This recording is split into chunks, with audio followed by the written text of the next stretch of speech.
صحیح بخاری حدیث نمبر 20۔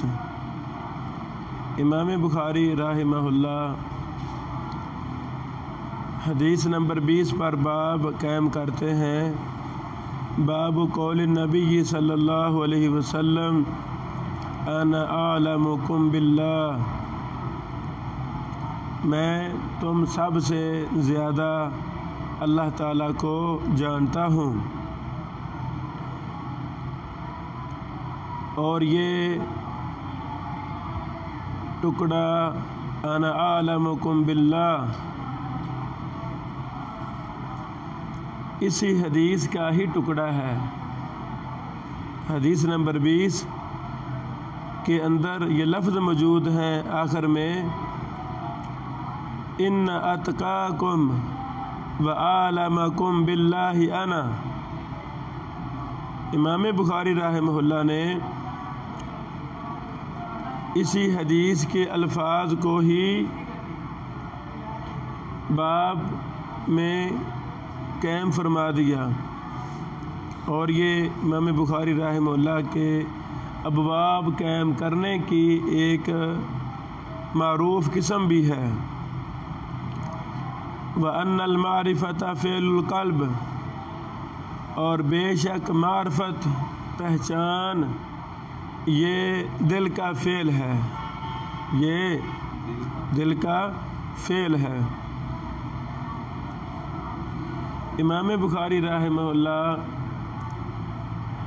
بہت بڑے مجتہد تھے، اللہ تعالیٰ نے بڑی زیادہ فہم و فراست، فقہ، دین کی سمجھ عطا فرمائی تھی۔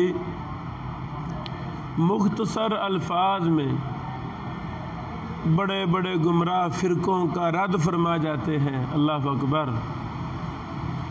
اور نام بھی نہیں لیتے۔ محدثین نے اس بات کی وضاحت کی ہے کہ امام بخاری رحمہ اللہ وَأَنَّ الْمَعْرِفَةَ فِعْلُ الْقَلْبِ، اس جملے سے ایک گمراہ فرقہ تھا کرامیہ، ان کا رد فرما رہے ہیں، جو ایمان کے لیے دل کی تصدیق کو ضروری نہیں سمجھتے تھے، اللہ اکبر۔ امام بخاری رحمہ اللہ فرماتے ہیں اپنی اس بات کی دلیل کہ وَأَنَّ الْمَعْرِفَةَ فِعْلُ الْقَلْبِ کی دلیل کیا ہے؟ لِقَوْلِ اللَّهِ تَعَالَى وَلَكِنْ يُؤَاخِذُكُمْ بِمَا كَسَبَتْ قُلُوبُكُمْ، اور لیکن تمہارا وہ مواخذہ کرے گا بما باسبب ان چیزوں کے کسبت قلوبکم جو تمہارے دلوں نے کیے، جو دل نے فعل کیا اس کا اللہ تعالیٰ مواخذہ کرے گا۔ بیٹو، دل کے اعمال کی مختلف قسمیں ہیں۔ ایسا وسوسہ یا ایسا عمل جو دل میں ہوا ہے، دل میں بات آئی ہے اور ویسے ختم ہو گئی، کوئی عزم مصمم نہیں کیا، اس طرح کے وساوس اللہ رب العالمین نے ان سے درگزر فرمایا ہے۔ لیکن دل کا وہ فعل، دل کا وہ ارادہ جو عزم مصمم کی شکل اختیار کر گیا ہو،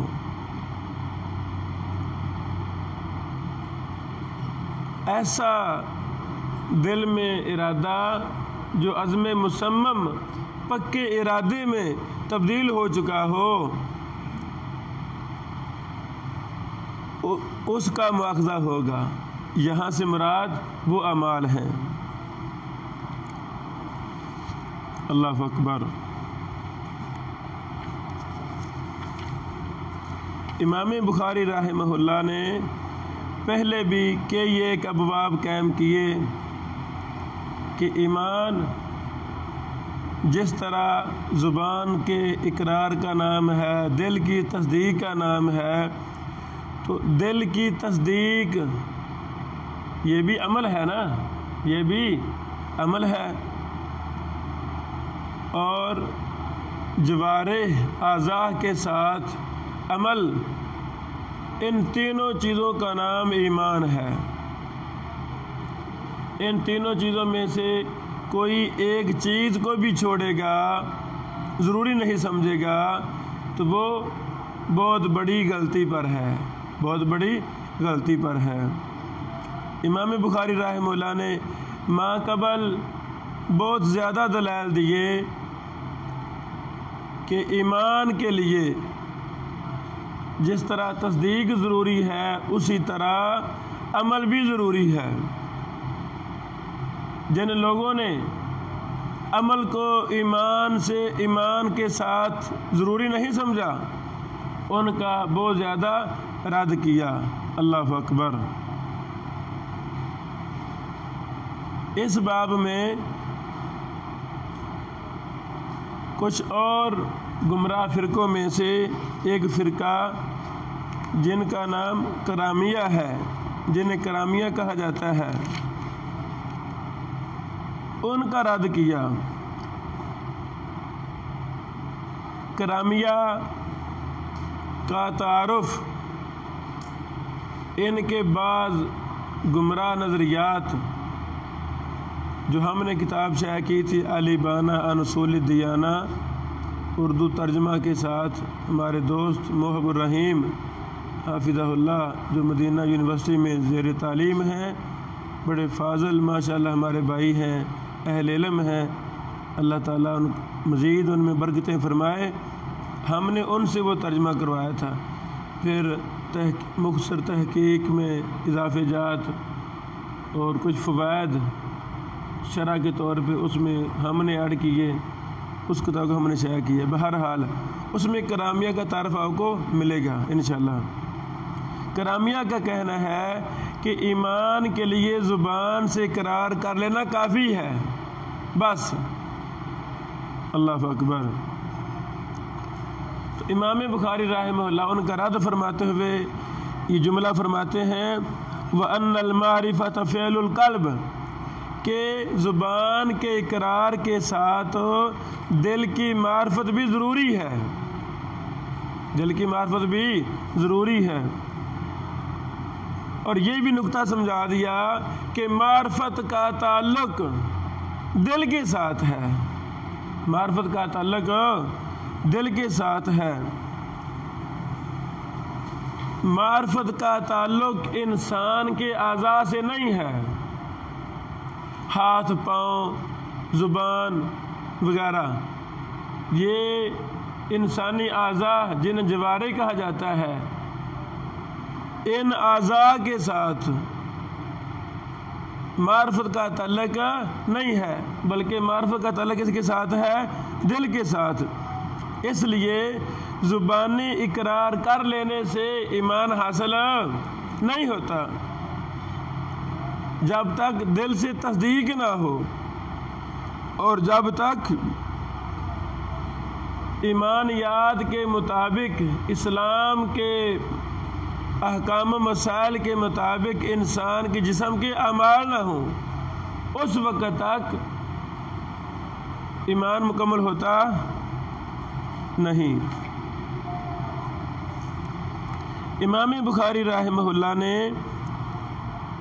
یہ جو آیت کریمہ بیان فرمائی ہے وَلَٰكِن يُؤَاخِذُكُم بِمَا كَسَبَتْ قُلُوبُكُم، میرے بیٹو، اللہ اکبر، شیخ الاسلام امام ابن تیمیہ رحمہ اللہ کے متعلق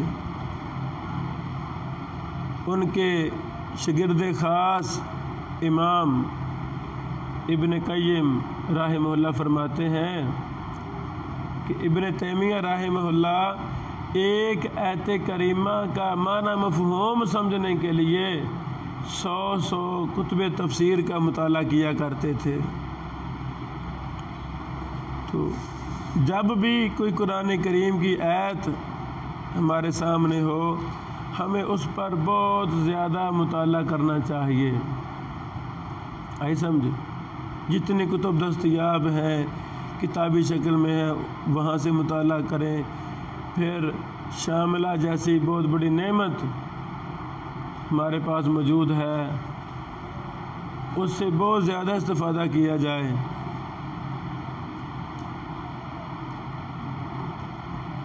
اردو تفسیریں ہوں، عربی تفسیریں ہوں، یعنی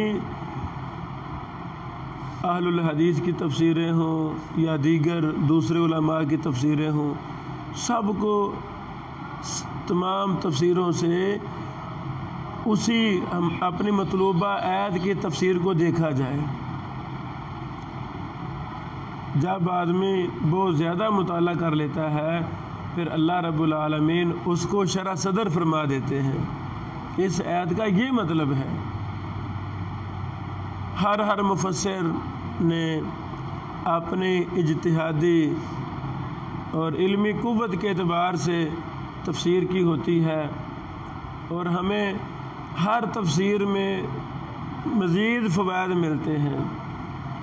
کچھ فائدے امام قرطبی رحمہ اللہ نے لکھے ہیں تو کچھ دیگر فوائد امام ابن کثیر نے لکھے ہوتے ہیں. اس طرح اردو کی تفاسیر حواشی مختصر ہوں یا مفصل ہوں ان کو بھی ہمیں دیکھنا چاہیے. یعنی ہر کسی شارح نے، ہر کسی مفسر نے کوئی نہ کوئی مفید بات ضرور لکھی ہوتی ہے، ہمیں ان سے بہت زیادہ فائدہ اٹھانا چاہیے. یہ آیت کریمہ وَلَٰكِن يُؤَاخِذُكُم بِمَا كَسَبَتْ قُلُوبُكُم، اس آیت کی تفسیر میں یہ بات کہی گئی ہے کہ جو شخص زبان سے یہ کہہ دے کہ اگر میں فلاں کام کروں تو کافر ہو جاؤں گا، اگر میں فلاں کام کروں تو کافر ہو جاؤں.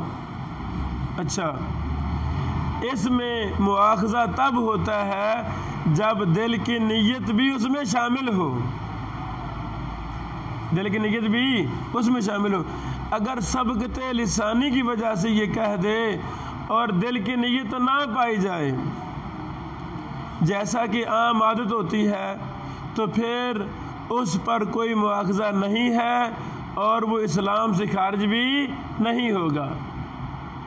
ایسا سمجھ. یہ حافظ محمد گوندلوی رحمہ اللہ نے یہ نقطہ بیان کیا ہے.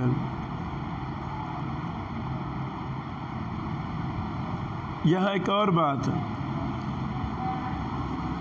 وَلَٰكِن يُؤَاخِذُكُم بِمَا كَسَبَتْ قُلُوبُكُم، اس آیت کا تعلق اگرچہ قسموں کے ساتھ ہے.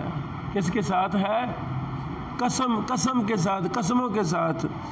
جیسا کہ حافظ محمد گوندلوی رحمہ اللہ شیخ الاسلام نے بھی اس کی طرف اشارہ کیا ہے، لیکن اسے ایمان کی بحث میں کیوں ذکر کیا گیا؟ اس لیے کیونکہ ایمان اور قسموں کا دار و مدار دل کی نیت پر ہے، دل کی نیت پر ہے. امام بخاری رحمہ اللہ نے اس لیے اس آیت کریمہ کو یہاں نقل فرمایا ہے.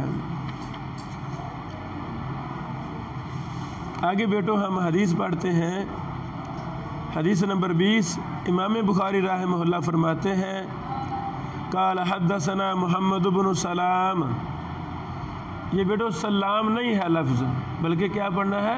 تخفیف کے ساتھ سلام. قال اخبرنا عبدہ عن ہشام عن ابی عن عائشہ قالت کان رسول اللہ صلی اللہ علیہ وسلم اذا امرهم من الاعمال بما یطیقون.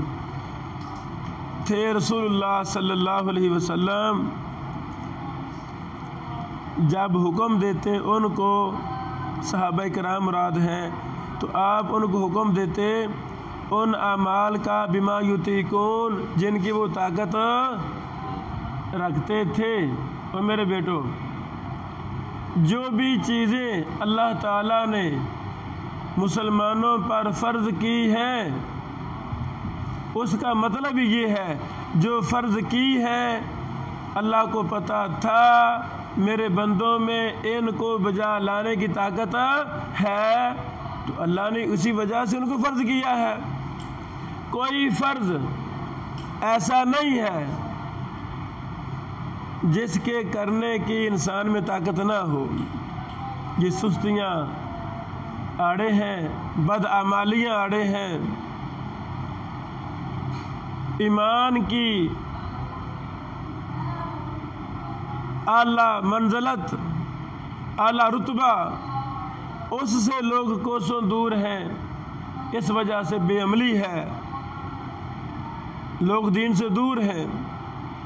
ایک بھی اللہ رب العالمین کا فریضہ ایسا ہے ہی نہیں جس کی انسان طاقت نہ رکھتا ہو۔ رسول اللہ صلی اللہ علیہ وسلم جب بھی صحابہ کرام کو حکم دیتے تو آپ ان کو حکم دیتے ان اعمال کا جن کی وہ طاقت رکھتے۔ قالو، صحابہ کرام نے کہا، انا لسنا کہیئتک، بے شک ہم آپ کی طرح نہیں ہیں یا رسول اللہ، اے اللہ کے نبی صلی اللہ علیہ وسلم۔ ان اللہ قد غفر لک، بے شک اللہ تعالیٰ نے معاف کر دیے ہیں آپ کے لیے، ما تقدم من ذنبک، آپ کے پہلے گناہ، وما تاخر، اور آپ کے بعد والے گناہ۔ سبحان اللہ۔ اس پر ہمارا ایمان ہے کہ تمام انبیاء علیہ السلام معصوم عن الخطا ہیں، معصوم اللہ رب العالمین کی طرف سے وہ غلطیوں سے محفوظ ہوتے ہیں۔ اللہ اکبر۔ اور ہمارے نبی محمد رسول اللہ صلی اللہ علیہ وسلم کے تمام پہلے اور پچھلے گناہ اللہ تعالیٰ نے معاف کر دیے۔ فَيَغْضَبُ، تو آپ علیہ الصلوۃ والسلام غصہ کرتے، صحابہ کرام کی بات سن کر یہ غصہ کرتے۔ حَتَّى يُعْرَفَ الْغَضَبُ فِي وَجْهِهِ، یہاں تک کہ غصہ آپ کے مبارک چہرہ میں پہچانا جاتا۔ ثم یقول، پھر آپ صلی اللہ علیہ وسلم فرماتے، ان اتقاکم، بے شک تم میں سے سب سے زیادہ ڈرنے والا، وَأَعْلَمَكُمْ، اور تم میں سے سب سے زیادہ جاننے والا، باللہ، اللہ تعالیٰ کو، انا، میں ہوں، انا، میں ہوں۔ بیٹو پہلے نوٹ کریں، یہ حدیث مسلم میں بھی ہے، اسی طرح 6109 نمبر، مسند احمد میں بھی ہے 24319 نمبر، لکھ لیا۔ محمد بن سلام سے مراد سند کے پہلے راوی بے کندی ہیں، محمد بن سلام بے کندی ہیں، ابو عبداللہ ان کی کنیت ہے۔ دوسرے راوی عبدہ، ان کی کنیت ابو محمد ہے، نام عبدہ بن سلیمان کوفی ہے، ابو محمد عبدہ بن سلیمان کوفی۔ بعض نے ان کا نام عبد الرحمن بھی کہا ہے اور ان کا لقب عبدہ بتایا ہے۔ تیسرے راوی ہشام بن عروہ بن زبیر بن عوام ہیں۔ آگے ام المومنین، مومنوں کی ماں سیدہ عائشہ صدیقہ رضی اللہ تعالی عنہا ہیں۔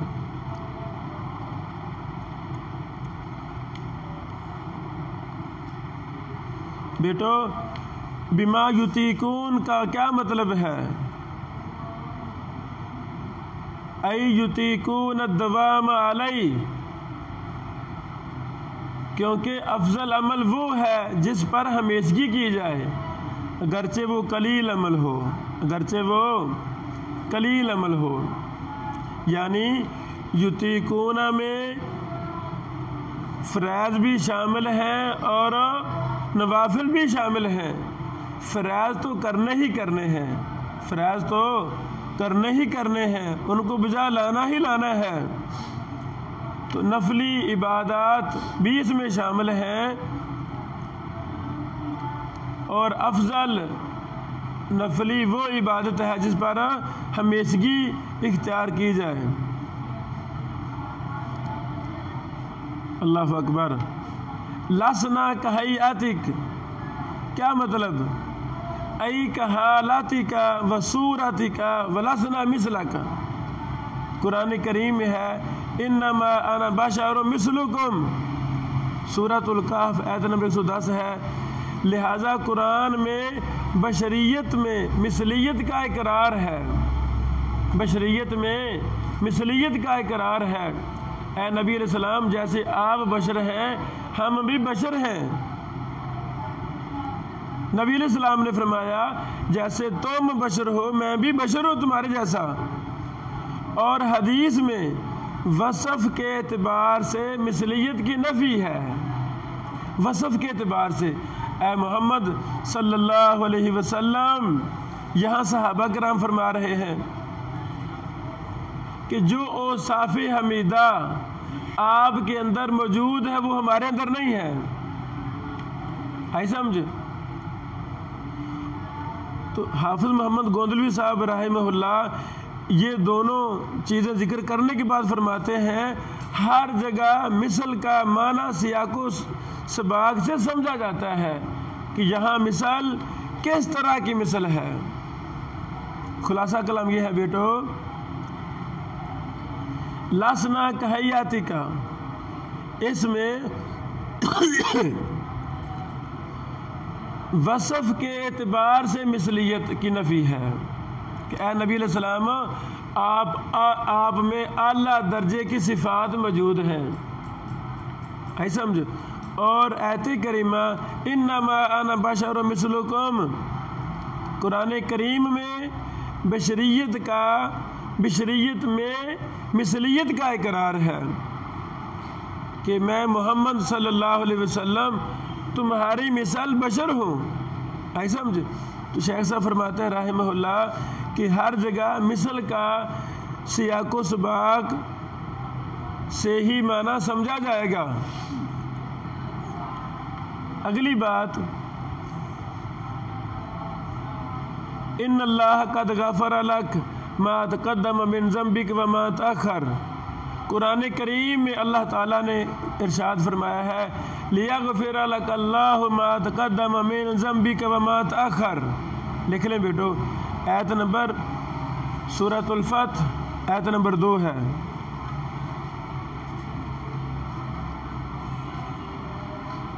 مختلف فرقوں کا مختلف نظریہ ہے، حافظ گوندلوی صاحب رحمہ اللہ نے ان میں سے کئی ایک کا تفصیل رد کرتے ہوئے آگے صفحہ نمبر 370 میں اس پر مفصل بحث لکھی ہے، آپ یہاں سے مطالعہ کر سکتے ہیں۔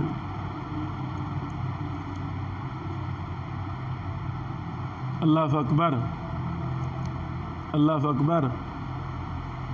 اللہ رب العالمین نے جس طرح محمد رسول اللہ صلی اللہ علیہ وسلم کو بہت زیادہ اعزازات، انعامات دنیا میں بھی عطا فرمائے اور آخرت میں بھی اللہ تعالیٰ بہت کچھ عطا فرمائیں گے، مقام محمود بھی عطا فرمائیں گے، سفارش کی اجازت بھی عطا فرمائیں گے، شفاعت صغریٰ کا بھی اجازت دیں گے، اور شفاعت کبریٰ جیسا عظیم انعام بھی عطا فرمائیں گے، حوض کوثر جیسی عظیم سعادت بھی عطا فرمائیں گے۔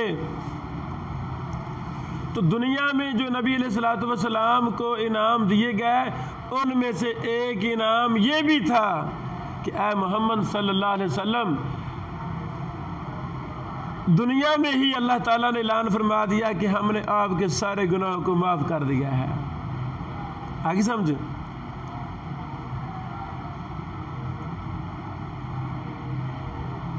اللہ اکبر، اللہ اکبر۔ حافظ صاحب فرماتے ہیں رحمہ اللہ آپ کی مغفرت کا اعلان دنیا میں ہی یہ کہہ کر دیا گیا قد غفر اللہ لک ما تقدم من ذنبک وما تأخر، اور قرآن کریم کی آیت کے ذریعہ سے بھی آپ کی بخشش کو واضح کر دیا گیا تاکہ قیامت کے دن لوگوں کی سفارش کرنے سے پیچھے نہ ہٹے۔ اللہ اکبر۔ اسی وجہ سے باقی تمام انبیاء لوگوں کی سفارش کرنے سے اس لیے انکار کر دیں گے کہ ہم سے فلاں خطا ہو گئی تھی، اور وہ اپنی فکری خطاؤں کو ذکر کریں گے، لیکن نبی اکرم صلی اللہ علیہ وسلم لوگوں کے مطالبے پر ان کی سفارش کے لیے تیار ہو جائیں گے، کیونکہ آپ کی فکری خطاؤں کی معافی کا اعلان آپ کی زندگی میں دنیا میں ہی کر دیا گیا۔ اللہ اکبر۔ سمجھے بات؟ یہ بہت اہم نکتہ ہے۔ آگے بیٹو حدیث مبارک میں لفظ ہیں ان اتقاکم وعالمکم باللہ انا، کہ تم میں سے سب سے زیادہ اللہ سے ڈرنے والا میں ہوں، اور تم میں سے سب سے زیادہ اللہ تعالیٰ کو جاننے والا بھی میں ہوں۔ انسانی کمال میں دو چیزیں شامل ہیں، توجہ فرمانا، بہت اہم نکتہ۔ اللہ اکبر۔ انسانی کمال میں دو چیزیں شامل ہیں، ایک کا نام علم ہے، ایک کا نام علم ہے۔ جتنا کسی کے پاس علم زیادہ ہوگا اتنا ہی اللہ رب العالمین اس میں کمال بھی زیادہ پیدا فرمائیں گے۔ ایک علم ہے اور دوسری چیز عمل ہے، یہ دونوں چیزیں آپس میں لازم ملزوم ہیں۔ علم تھوڑا ہے، عمل بھی تھوڑا ہے، علم زیادہ ہے، عمل بھی زیادہ ہے۔ محمد رسول اللہ صلی اللہ علیہ وسلم کو جو اللہ تعالیٰ نے علم عطا فرمایا وہ پوری انبیاء علیہ السلام سے بڑھ کر علم تھا۔ ہمارے ایمان کا مسئلہ ہے،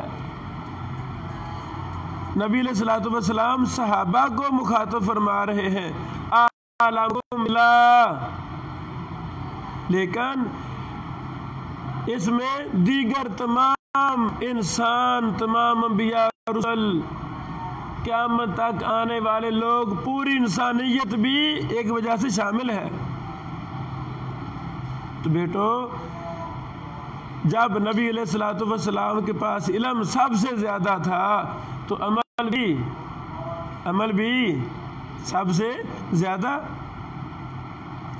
نبی اکرم صلی اللہ علیہ وسلم ان دونوں چیزوں میں بلند مرتبے پر فیض تھے، جن میں سے آپ کے کمال علم کی طرف اعلمکم کہہ کر اور آپ کے کمال عمل کی طرف اتقاکم اشارہ کر دیا گیا، اور معلوم ہوا تقوی کا تعلق عمل سے ہے۔ انسان عمل نہ کرے، کہے جی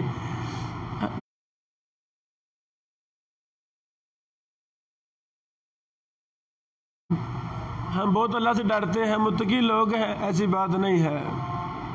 تقوی اسے نصیب ہوگا جو عمل کرے گا، اور علم کا تعلق معرفت سے ہے۔ آپ نے فرمایا علم تقوی دونوں خصلتیں مجھ میں تم سے زیادہ ہیں۔ اللہ اکبر۔ اور میں جانتا ہوں کہ اللہ تعالیٰ کا قرب کس چیز سے حاصل ہوتا ہے، کس کام سے وہ راضی ہوتا ہے، کس کام سے اللہ تعالیٰ ناراض ہوتا ہے۔ اگرچہ اللہ تعالیٰ نے میری تمام خطائیں معاف کر دی ہیں، توجہ کرنا، لیکن تقوی کا تقاضا یہ ہے کہ میں سب سے زیادہ محنت کروں۔ بیٹو صحابہ کرام پریشان ہوگا نا کہ جی آپ کے اللہ نے گناہ بھی معاف کر دیے ہیں، لیکن آپ پھر بھی اتنی زیادہ عبادات، نفل و نوافل کا اہتمام وغیرہ وغیرہ بہت زیادہ کرتے ہیں۔ اللہ اکبر۔ یہ بہت اچھی توجیہ اور اس حدیث کا معنی مفہوم واضح کرنے میں کمال درجہ یہ بحث ہے جو شیخ المحدثین بر صغیر کے بہت زیادہ محدثین کے استاد محترم، میرے بھی کئی ایک شیوخ کرام کے استاد محترم حافظ محمد گوندلوی صاحب رحمہ اللہ نے کی ہے۔ اگرچہ اللہ تعالیٰ نے میری تمام خطائیں معاف کر دی ہیں، لیکن تقویٰ کا تقاضا یہ ہے کہ میں سب سے زیادہ محنت کروں اور آگے بڑھوں۔ لہٰذا آپ کا کام امت کے لیے اسوہ حسنہ ہے، اس لیے آپ کی سنت کو ہی معیار بنانا چاہیے اور اس سے آگے ہرگز نہیں بڑھنا چاہیے۔ یہ بیٹو لکھ لو، منہۃ الباری شرح صحیح بخاری جلد نمبر 1 صفحہ نمبر 371۔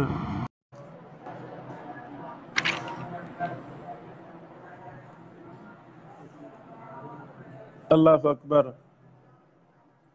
اس طرح اور بھی کئی ایک بحوث اسی حدیث کے تحت آتی ہے، ہم اسی پر اکتفا کرتے ہیں۔ اللہ تعالی ہمیں بھی علم اور عمل دونوں میں مضبوطی عطا فرما دے۔